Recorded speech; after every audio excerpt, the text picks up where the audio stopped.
بھائیوں اور بہنوں، پاکستان حاصل کرنے کے لیے ہم نے بہت قربانی کی ہے۔ اللہ تعالیٰ نے ہمیں السلام علیکم، میں عمران عدنان شبیر خان اور آپ دیکھ رہے ہیں نوائے فکر۔ عمران خان کی بڑک اور سڑک کی سیاست میں سے اس وقت سڑک غائب ہے اور صرف بڑک باقی رہ گئی ہے۔ جیسا کہ ہم کئی دنوں سے یہ روز بات ڈسکس کر رہے ہیں کہ مسز خان نے دھمکی لگائی اور کہا کہ جناب اگر میرے خاوند کو کچھ ہوا تو جناب چیف آف آرمی سٹاف صاحب، ڈی جی ISI صاحب اور DGC صاحب جو ہیں وہ اس کے ذمہ دار ہوں گے اور ہم ان کا گریبان پکڑیں گے۔ بہرحال جب وہ یہ کہہ رہی تھیں تو عمران خان صاحب کافی پریشان تھے اور ان کو کہہ رہے تھے کہ اللہ کے واسطے چپ کر جا، ہلے گل نہیں کرنی۔ بہرحال اس کے ساتھ ہی ہم نے دیکھا کہ ان کو عدالتوں سے ریلیف ملنا شروع ہو گیا اور اس ریلیف کے بعد ان دونوں میاں بیوی نے ایک اور ڈرامہ کریٹ کیا اور وہ ڈرامہ تھا ہارپک اور آرسینک پوائزن کا۔ اس کا ڈراپ سین بھی ویری نیکسٹ ڈے ہو گیا، جو کہ پاکستان کے لیے بھی بہتر تھا اور میرا خیال ہے مسز خان کے لیے بھی اس کا ڈراپ سین جلدی ہونا بہتر تھا۔ اللہ تعالیٰ نے ان کو خیریت سے رکھا اور ہارپک کے مضر اثرات ان پر نہیں آئے۔ بہرحال ابھی یہ جیسے ہی ڈرامہ ختم ہوا تو جناب چیف منسٹر KPK جناب وہ اپنی پوری کیبنٹ انہوں نے اکٹھی کی اور کور کمانڈر ہاؤس میں افطاری کرنے چلے گئے۔ اس پر بھی کبھی ہاں کبھی نہ ہوتی رہی۔ بہرحال ان کو ماننا پڑا کہ جناب ہم گئے تھے اور وہاں پر جو سیکیورٹی بریفنگ ہوئی تھی اور اس کے علاوہ کوئی بات نہیں ہوئی۔ اور اب آپ نے دیکھا کہ کل خان صاحب نے ایک اور بہت بڑی بڑک ماری اور ایک نیا بیان داغ دیا، جس میں بیانیہ تو پرانا ہے لیکن بہرحال بڑک نئی ہے۔ اور اس بڑک کی کیوں ضرورت تھی؟ کیونکہ عمران خان صاحب کا جو اندھا پیروکار ہے وہ اس وقت بہت زیادہ اینٹی اسٹیبلش ہے، بلکہ وہ اینٹی اسٹیبلشمنٹ کیا گیا۔ خان صاحب نے بڑی محنت کی اس کے اوپر، اور خان صاحب کیونکہ صرف ایک پاپولس سیاست جانتے ہیں اور انہوں نے صرف ایک پاپولس سیاست کی ہے، تو ان کو یہ سوٹ نہیں کرتا کہ ان کی جو فالوئنگ ہے وہ اس چیز کو گراسپ کر سکے کہ جناب خان تو اسٹیبلشمنٹ کے ساتھ ڈیل کر رہا ہے اور اس کے اسٹیبلشمنٹ سے دوبارہ اچھے روابط قائم ہونا شروع ہو گئے ہیں، کیونکہ وہ تو اس وقت یہ جانتا ہے کہ خان ڈٹ گیا ہے اور ہم ٹکر کے لوگ ہیں۔ بہرحال اب خان کے لوگوں کو تانے بھی ملنے شروع ہو گئے تھے کہ جناب آپ ٹکر کے لوگ تو اسٹیبلشمنٹ کی گود میں بیٹھ گئے ہیں دوبارہ سے۔ میرے نزدیک خان صاحب کا یہ جو بیان ہے، خان صاحب کی یہ بڑک ہے، یہ صرف اور صرف اپنی فالوئنگ کو تھوڑی دیر کے لیے خوش کرنے کے لیے ہے کہ جناب نہیں، میں اپنے بیانیے سے نہیں ہٹا، میں ابھی بھی قائم ہوں۔ لیکن ہمیں جو لوگ ملتے ہیں وہ ہمیں ابھی بھی یاد دلاتے ہیں کہ DGI نے کیا کہا تھا کہ رات کے اندھیروں میں بند دروازوں کے پیچھے آپ اپنی آئینی اور غیر آئینی خواہشات کا اظہار کرتے ہیں۔ لیکن میری یہ بات اور DGI صاحب کی بات احمد ماننے کے لیے تیار نہیں ہے کہ پس پردہ عمران خان صاحب اپنی آئینی اور غیر آئینی خواہشات کا اظہار کرتے ہیں۔ چلتے ہیں شہر اقتدار میں اور احمد سے ان کا پوائنٹ آف ویو لیتے ہیں۔ جی احمد۔ جی رانا صاحب، یہ جو آپ نے خبر دی ہے، یہ آپ ہی کی پہلی دی ہوئی خبر جو ہے کہ جناب ڈیل اور ڈھیل کی طرف معاملات چلے گئے ہیں اور اب سڑک کی اجازت نہیں ہوگی بلکہ بیانات اور ان ساری چیزوں کی اجازت ہوگی۔ میں ابھی بھی اس سے اختلاف کرتا ہوں۔ میرا نہیں خیال کہ جس پوزیشن میں اس وقت گورنمنٹ ہے، شہباز شریف صاحب کی جو کچھ ان کے پاس ہے، کمپلیٹ اتھارٹی ہے، کمپلیٹ فریڈم ہے اور وہ جو چاہیں مرضی کریں۔ خان صاحب کی ڈیل یا ڈھیل کے نتیجے میں جو ان کو خواب دکھایا جا رہا ہے کہ وہ شاید باہر آ جائیں گے تو وہ آ کے اپنی سیاست بھی کر لیں گے، تو میرا خیال ہے کہ اگر ان کی سیاست جو مین ٹارگٹس یا پلرز ہیں ان کو ہرٹ کرنے لگے گی تو پھر وہ اس کی اجازت نہیں دی جائے گی۔ خان صاحب کو دوبارہ اسی فریم میں لے جایا جائے گا، یعنی کہ دوبارہ قید میں ڈال دیا جائے گا اگر وہ چھوٹ کے آ بھی جاتے ہیں تو۔ اور میرا نہیں خیال کہ کیونکہ خان صاحب کے بارے میں بار بار جو نون لیگ بھی اور باقی ادارے بھی جو چیز اسٹیبلش کرنے کی کوشش کرتے تھے، وہ کہتے تھے کہ یہ خان صاحب جو ہیں وہ قابل اعتبار نہیں، آپ ان پہ ٹرسٹ نہیں کر سکتے، ان کا موڈ کسی وقت بھی چینج ہو جاتا ہے اور موڈ چینج کر کے وہ کوئی بھی ڈیسیجن لے سکتے ہیں، تو اس وجہ سے ٹرسٹ وردی نہیں ہے۔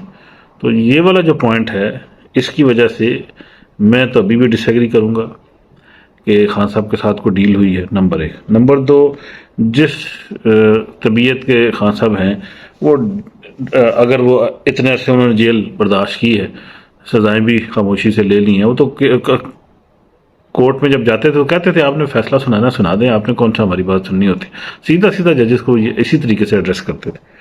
تو میرا خیال ہے کہ خان صاحب جو ہے وہ ڈیل یا ڈھیل کو تو ایکسیپٹ نہیں کریں گے اور اسی طریقے سے رہیں گے۔ ہاں یہ ضرور ہے کہ باہر کا جو ماحول ہے اس میں ڈیل اور ڈھیل کی باتیں چلتی رہیں گی، اور اسی طریقے سے جو ہے وہ کسی حد تک کہہ سکتے ہیں کہ یہ فضا اسی طریقے سے گرم رکھی جائے گی کہ چیزیں اسی طریقے سے چلتی رہیں اور اسی چیزوں میں کھیلتے رہیں۔ دوسری سائڈ پہ میں صرف یہ ایڈ کرتا چلوں کہ سعودی عرب نے $5 بلین کی انویسٹمنٹ کا کہہ دیا، اسٹاک مارکیٹ بھی اپ ہے، تو اکانومی میں مشکلات ضرور ہیں، لیکن اگر سعودی انویسٹمنٹ آ جاتی ہے، ایک دو اور چیزیں آ جاتی ہیں، تو کچھ بہتری کی امیدیں شروع ہو جائیں گی، جس سے شاید اکانومی کو چل پڑے اور لوگوں کو یہ مشکلات ہیں کچھ کم ہوں۔ اتنی جلد کم ہونے والی ہیں نہیں، بہت زیادہ مشکلات ہیں۔ بجلی اس وقت رانا صاحب آپ کو اندازہ نہیں ہے کہ اس وقت بجلی کا جو ریٹ ہے وہ $60 پر یونٹ کے قریب چل رہا ہے، اور یہ کہتے ہیں 90 تک بھی جانا ہے۔ تو آپ خود اندازہ لگا لیں کہ جب بجلی کا بل اتنا ہو اور $300 پیٹرول کی پرائس ہو تو پھر پیچھے کیا رہ جاتا ہے۔ تو اس لیے لوگ بہت زیادہ پرابلم میں۔ تو بہرحال خان صاحب کی ڈیل اور ڈھیل جو ہے وہ چیزوں پہ کسی حد تک پردہ ڈال سکتی ہے۔ کاسمیٹکس جو پولیٹکس ہے وہ لوگوں کے مسائل کو دبا ضرور سکتی ہے، لیکن لوگوں کے مسائل ابھی بھی اسی جگہ، اور اسی وجہ سے ووٹ پڑا ہے۔ اور چونکہ خان صاحب اس گورنمنٹ کے مخالف میں تھے، اور یہ چونکہ گورنمنٹ ہی کی ذمہ داری تھی، پچھلی گورنمنٹ بھی یہی رہی، انٹرم گورنمنٹ بھی ان سے ملتی جلتی تھی، تو اسی کا فائدہ خان صاحب مزید بھی لیں گے۔ آئندہ کبھی بھی الیکشن ہوں گے تو اگین خان صاحب اسی طریقے سے ووٹ لیں گے اگر اکانومی میں کوئی بہت بڑی واضح تبدیلی نہیں آتی۔ تو میں تو بہرحال خان صاحب کا جو حوصلہ ہے اس کی داد دیتا ہوں، اور ان کے اس حوالے سے ساتھ ہوں کہ جناب وہ تو کھڑے ہیں اور لڑ رہے ہیں۔ جی نام صاحب، اس وقت پاکستان کو ایک سیاسی استحکام کی بہت اشد ضرورت ہے، اور یہی سیاسی استحکام ملک میں معاشی استحکام لے کر آئے گا اور فورن انویسٹمنٹ کو بھی لے کر آئے گا، اس کو اٹریکٹ کرے گا، جو کہ اس وقت کی ضرورت ہے۔ بہرحال اسی لیے کچھ لوگ سوچ رہے ہیں کہ عمران خان صاحب کو ڈیل اور ڈھیل کی ضرورت ہے، اور خان کا جو ایجیٹیشن کا اور ریزسٹنس کا جو پوسچر ہے اس کو تبدیل ہونا چاہیے، نہ صرف اپنے لیے بلکہ اس ملک کے لیے بھی۔ اور آپ نے دیکھا ہوگا کہ پاکستان تحریک انصاف جو جیل سے باہر ہے وہ اور طریقے سے بات چیت کرتی ہے اور کر رہی ہے، اور طرح کے بیانات دے رہی ہے، جبکہ جیل کے اندر کی جو تحریک انصاف ہے ان کے جو بانی ہیں وہ کبھی ٹاک کرتے ہیں اور کبھی فائٹ کرتے ہیں۔ تو بہرحال میرا خیال یہ ہے کہ خان صاحب کبھی کبھار بڑک مار کر اپنا بارگیننگ شیئر بڑھانے کی بھی شاید کوشش کرتے ہوں۔ جو لوگ یہ تجزیہ کر رہے ہیں پچھلے 3-4 دن سے کہ جناب خان صاحب ڈیل کے بعد پاکستان میں ہی رہیں گے، اور پاکستان میں اس وقت جو سیاسی سٹیبلٹی آتی نظر آ رہی ہے وہ مزید خطرے میں پڑ جائے گی، تو میں اس سے ڈس ایگری کروں گا، کیونکہ خان صاحب یہاں سے نکلنے کے بعد پاکستان میں نہیں رہیں گے، وہ ملک سے باہر جائیں گے۔ اس کی وجہ یہ ہے کہ بشرا بی بی کی اس وقت سب سے بڑی پریشانی وہ مال و متاع ہے جو فرا گوگی لے کر بھاگی ہوئی ہے، اور اس سے انہوں نے اپنا شیئر یا حساب کتاب بھی کرنا ہے۔ اس کے ساتھ ساتھ اگر ہم اس کو ایک اور اینگل سے دیکھیں تو غیر ملکی طاقتیں بھی پاکستان کو اس وقت ڈی سٹیبلائز کرنا چاہتی ہیں، اور پاکستان کو وہ ترقی کرتا نہیں دیکھ سکتی۔ اور آپ نے دیکھا کہ ہمارے KPK کا جو صوبہ ہے وہ اس کو خاص طور پہ وہ ٹارگٹ کرتے ہیں تھرو BLA اور تحریک طالبان پاکستان، کیونکہ وہ نہیں چاہتے کہ چائنا جو ہے وہ CPEC میں پاکستان کی مدد کرے اور چائنا کو اور رشیا کو ہاٹ واٹرز کی ایکسیس ملے۔ بہرحال اس میں اس سچویشن میں خان جو ہے وہ بہت کلیدی کردار ادا کر سکتے ہیں، ان کی مدد کر سکتے ہیں غیر ملکی طاقتوں کی، تاکہ پاکستان میں پولیٹیکل انسٹیبلٹی رہے۔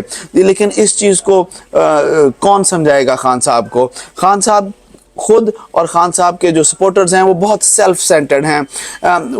خان صاحب سمجھتے ہیں کہ اگر میں نہیں تو کچھ نہیں، اور ان کا سپورٹر بھی یہی سمجھتا ہے کہ اگر خان نہیں تو کچھ بھی نہیں۔ آپ نے اگر خان صاحب کا ماضی بھی دیکھے تو جن جن لوگوں نے ان کی مدد کی، جنہوں نے ان کو یہاں تک پہنچایا، خاص طور پہ ترین خان اور علیم خان کے جو جہاز تھے، انہوں نے اس کا بھی خیال نہیں کیا جب وہ بھی ان کے مد مقابل آئے، اور تو وہ ان کو بلڈوز کرتے ہوئے چلے گئے۔ بہرحال اللہ تعالیٰ ہمیں اتنی عقل اور سمجھ دے کہ ہم اپنی ذاتی اناؤں کو اور اپنے ذاتی مفادات کو ایک سائڈ پر رکھ کر ملک کے لیے بھی سوچیں، عوام کے لیے بھی سوچیں۔ میں آپ سے اجازت لوں گا۔ اللہ آپ سب کو آسانیاں نصیب فرمائے اور آسانیاں تقسیم کرنا نصیب فرمائے۔ السلام علیکم۔